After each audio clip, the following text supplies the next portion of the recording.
Okay.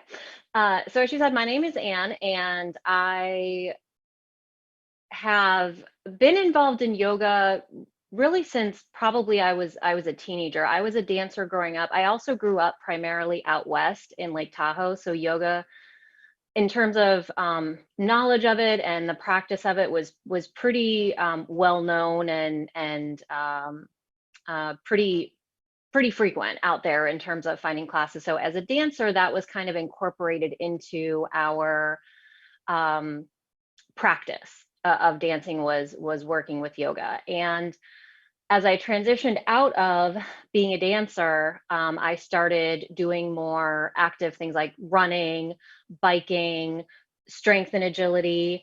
And what I found is you lose a lot of that limberness, that kind of flexibility when you're not taking that time to really move your body and stretch your body and really allow for that lengthening, I guess you could call it. So I uh, came back into yoga as a means of helping to keep my body moving, given the type of activity that I was putting it through now. And the benefit of that is that it really helps to minimize injuries that can happen, because when you're constantly giving your muscles that opportunity to kind of open up and lengthen the connective tissue, it just helps keep your body that much more agile and able to manage through the types of activities that you're putting it through when we're talking about more kind of like strength and running and biking, things of that nature. So yoga has been something that has been a part of my life for a very long time. In terms of deciding to get certified with it, I chose to do that because my career is actually as an instructional designer. I work in the corporate world, but my career is about finding ways to get creative in sharing knowledge and resources and information with people so that they can have the most amount of information that they need in order to make the best decisions that they have to in whatever situation that is. And that translates to yoga for me. I enjoy being able to take people through the process of what it can do for them and see the benefits that it can have for them. So I decided to get my certification because it just gave me that ability to offer it to people, and they knew that I had the education and the training and the knowledge behind me to be that kind of subject matter expert for them. So that's really how I ended up becoming a certified yoga instructor, was just to really be able to move into that realm. So to answer your last part, being a yoga instructor is not my primary career. I do kind of work in the corporate setting, but what I do is still very creative, and yoga allows you to be creative as well. It's just the movement of the body.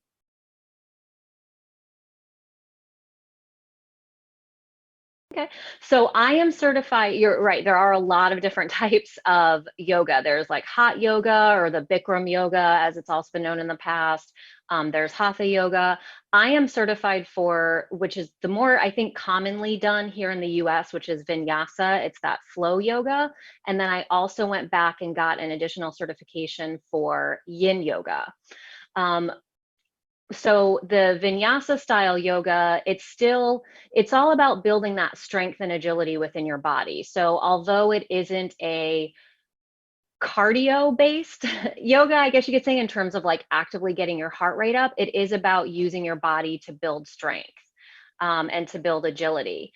Now, the yin yoga is something that I personally enjoy, particularly as a very frequent runner, because yin yoga is about giving your body, it's less poses. So you may have an hour yoga class and you may only do 8 to 10 poses, but you're staying in them longer. And the purpose of it is to give your body that time to really get into that connective tissue and really give your body that time to um, ease into it and really build that flexibility.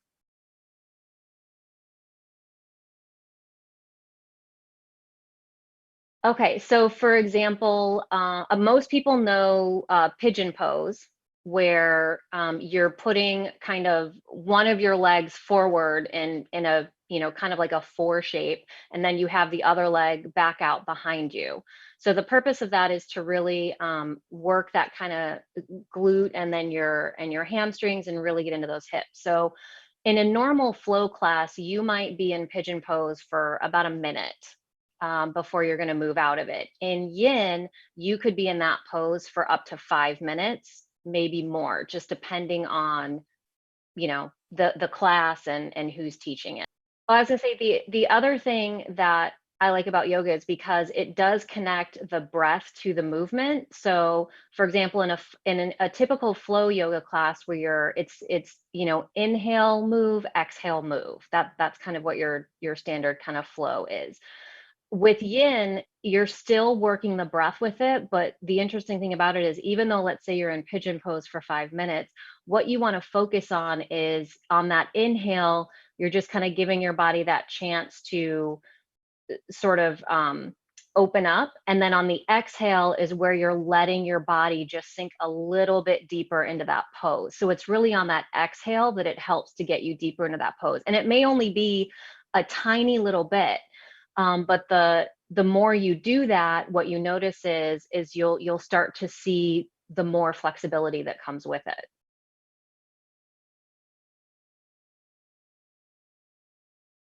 Generally an hour to an hour and 15 minutes.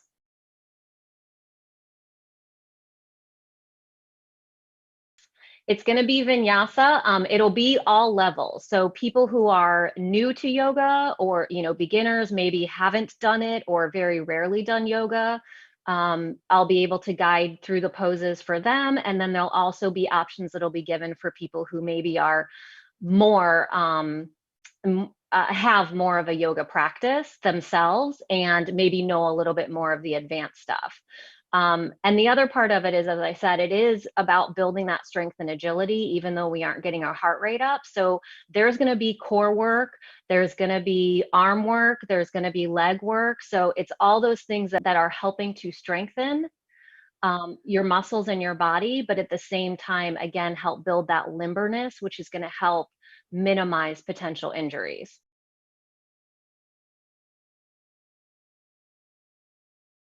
So I would say if you truly want to get the benefits of it from the standpoint of really either A, if you already have a high level of flexibility and you just kind of want to maintain that, you want to do it a few times a week.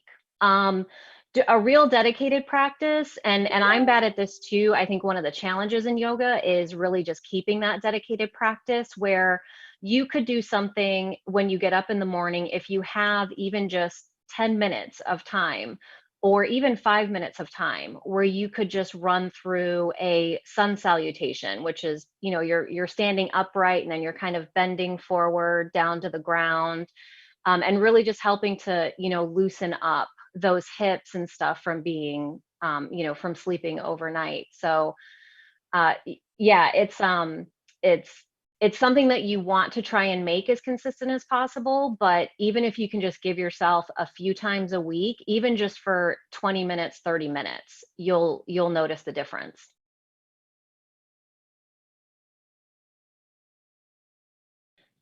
So I can tell you how my process was, and it varies based on studios. So I won't say all of them, but a lot of yoga studios are going to offer some type of yoga certification. So generally, with this, you start out with the 200 hours. So it depending on how they do it. Mine was about 6 months, where it was one weekend. It was essentially 3 days over the course of once a month, where it was either in the evening or it was an all day Saturday, Sunday, but you accumulate up to that 200 hours. And then beyond that, there's also a 500-hour certification. Now, the place that I did my certification with, they were very thorough, which is something I really appreciated about it. Some friends that I know that have gotten certified, they went through a totally different program where it focused a little bit more on the spiritual side of it and didn't really get into a lot of the actual poses and the anatomy and how to properly align. Mine did. So we had extensive classes relating to the specific anatomy of the body, when you're in poses, what it's doing to the anatomy and the muscles, how to kind of understand if someone is not correctly positioned in a pose, because even with yoga and the stretching, if you're not correctly aligning yourself with the pose, that itself can lead to injury. So we want to not have that happen. They also really looked at a holistic approach to yoga. So they talked about the breath work with it. They also brought in other aspects that are pretty common within this wellness aspect, where it, talked about like Ayurveda, are you Pitta, Vata, or Kapha, and then how in some cases yoga can relate to that. So like a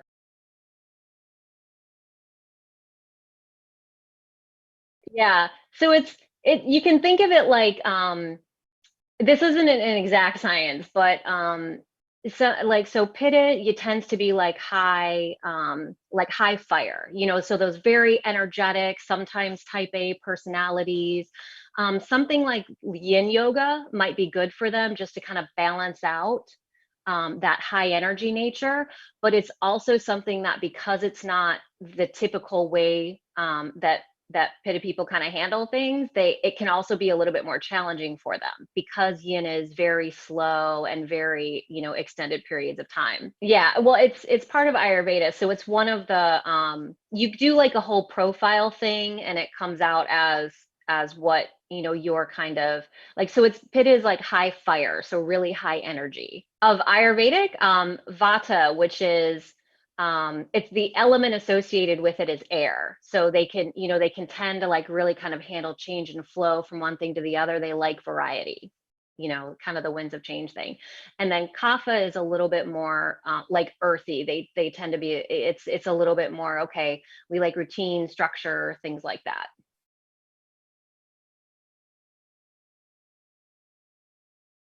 Um, for me, it's again kind of going back to just the opportunity to, help people bring something into their lives that can benefit them. Helping people to, in some cases, for even from a physical standpoint, kind of become unstuck, so to speak.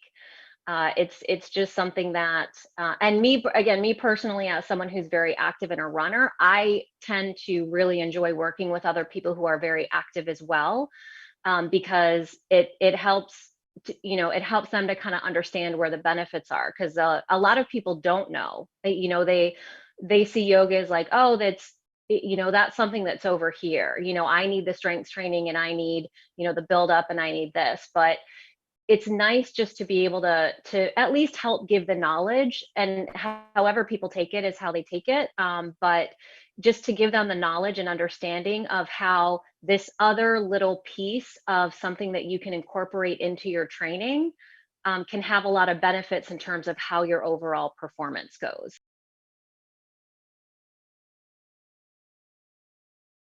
I think one of the challenges, I think for a lot of people, is really figuring out what it is that you want to do with that. I know some people who they get certified, but they really were just doing it because they wanted to deepen their own practice and knowledge. It's that's kind of the first thing, is really determining what is it that you want to do with that certification. Is it something that's more personal to you, or is it something that you really want to kind of take out into the world? And use as something that could support people in what their goals or what they're trying to do. And then the next part of that is really just it is something that is becoming a lot more common and a lot more mainstream, particularly in the Tampa Bay area. There's a lot of studios doing yoga teacher training certifications. And part of that is, how do you um, how do you get yourself known? How do you start to build your reputation? And that's why it's great to be able to connect with people like you and get to network and know people, to, so more people know that this is something that I myself can offer. And if they're interested, they could talk with me, or if it's something that they wanted to look for, maybe something that's closer to home, at least they can have an idea of what to look for. But that would probably be some of the challenges overall in terms of becoming certified. And then another one I would just say is, and this is something that just comes with practice and time, is is that comfort level with being that leader. Whether it's outside, whether it's in a studio, whether it's a private session, is being comfortable being that leader and guiding someone through a yoga flow that hopefully is going to benefit them based on what they need.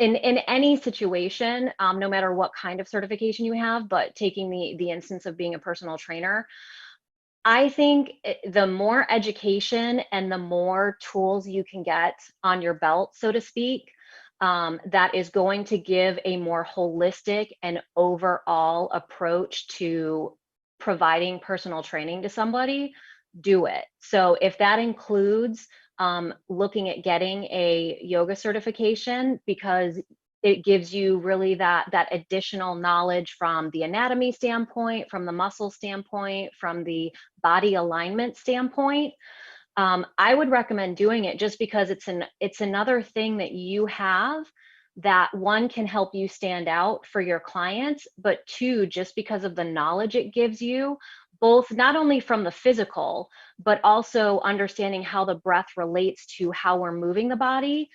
That just gives a personal trainer a much more holistic approach to how they can help that person that they're training.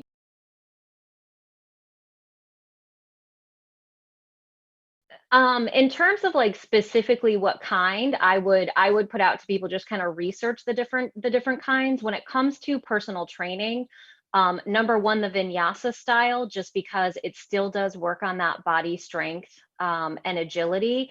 It ties very well in with the personal training. But two, I would also say the yin yoga, if you want to look at that type of certification, only because when we're in that highly active and doing the really heavy weights and things like that, you're still putting strain on your muscles and the connective tissues within your body. So it can be that much more beneficial to take 20 minutes and have them go through, depending on what area of the body was worked that particular day, take them through kind of a few yin postures, just to really help get that body opened up and not and hopefully help reduce even that lactic acid buildup, because you've been able to kind of stretch things out. In terms of where, like I said, there's a lot of studios, particularly around the Tampa Bay area, that are offering. So they typically start with a 200-hour. And then there's also a more advanced teacher certification, which is the 500-hour. And then things like yin yoga tend to be, kind of side things. Like my yin yoga certification was a long weekend, versus needing to do 6 months. So those are kind of things that, you can kind of add on as an additional area of focus.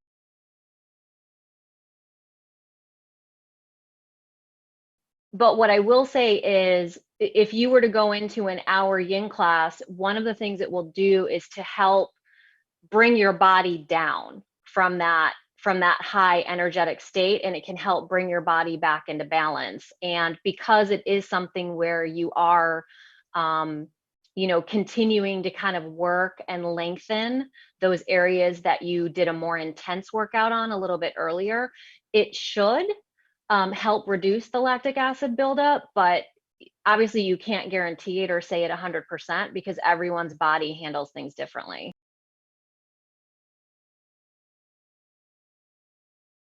So the one that I mentioned was it's known as pigeon. In on the inside, it's also known as swan. Sometimes they have different names. Um, Child's pose is one that they'll typically do. Yin also tends to use a lot of props, so like bolsters and and things of that nature, and blocks. Another one is in Yin is going to be, they still call it bridge pose, but when you get into bridge pose, where you're on your back and you bend your knees so that your knees are facing up towards the sky. When you lift your hips up to create that bridge, you'll actually insert a block behind it, and it actually gives you a chance to relax a little bit more into that pose, because you're not constantly needing to engage the muscles in order to keep yourself up. You're actually allowing the block to do some of that work. Because yin is is longer period of time in the poses, you'll find that yin classes tend to be more so on the floor, on the mat. So there's some that if anyone's a dancer, they may recognize this, but it's kind of like a version of the jazz splits where you're sitting and you've got one leg that's kind of out in a figure four in front of you. And then you put the other one, you rotate the hip back and it's kind of in a figure four behind you. So you got like that. So that's another yin pose just to really help open up the hips. And then sometimes you can then take it to the side and you'll lean over, which will really help to open up, depending on which side you're leaning on, it'll really help to open up that back and open up that hip and glute for you. Standing. So for example, tree pose, you can be laying on your back and then bring that one leg up into that figure four. But what it's doing is that's more so allowing gravity to help open up that hip without you standing and trying to engage the muscles and sort of force it open. Now, sometimes if it is too much on the hips, like so for example, with looking at kind of the all levels, people who have the flexibility or know the pose and are comfortable with it, they may just go into frog pose, which is where, you're essentially taking your legs out behind you like you would see a frog if they were sitting on the ground, hence the term frog pose. But the other thing that you can do with that is if it's too much on both hips, you can do one hip at a time. So you can actually keep, so you're still up on your forearms, but one of your legs you'll keep straight behind you, and then it's just one of them that you'll actually open up out to the side. And it can make it a little bit easier to manage through that pose for longer periods of time. Because you're not just constantly feeling that pressure on both your hips.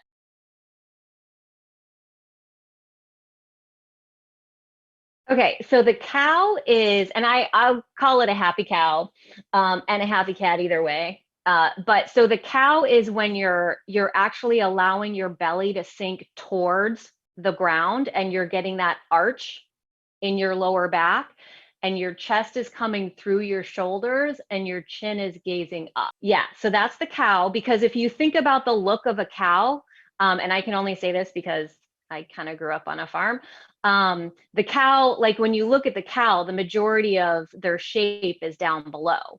So that's where your belly is sinking down. And then on the cat, you look like a scared cat, where when a cat is scared, you know how they arch up like this? That's the cat.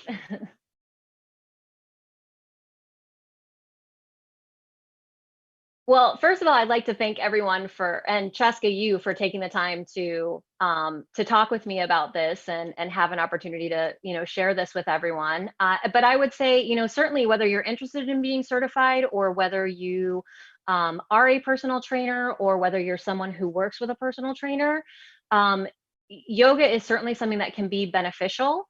If it's something that you're interested in taking a look at, I would say do a little bit of research on the different styles of yoga. I know a lot of people who are very active and they love the hot yoga because it's heated and they feel like, their muscles can more quickly move into that limber state. So just get a chance to see the different styles that you may like and then go check it out. A lot of yoga studios will offer sometimes either maybe like a free first class, or the first time you go to the studio, they may offer you like a discounted rate to check out one or a couple of their classes. So just give it an opportunity. And again, for those personal trainers that may be looking just to add to their repertoire, I think that yoga can be something that would be a great addition to anyone's personal training repertoire.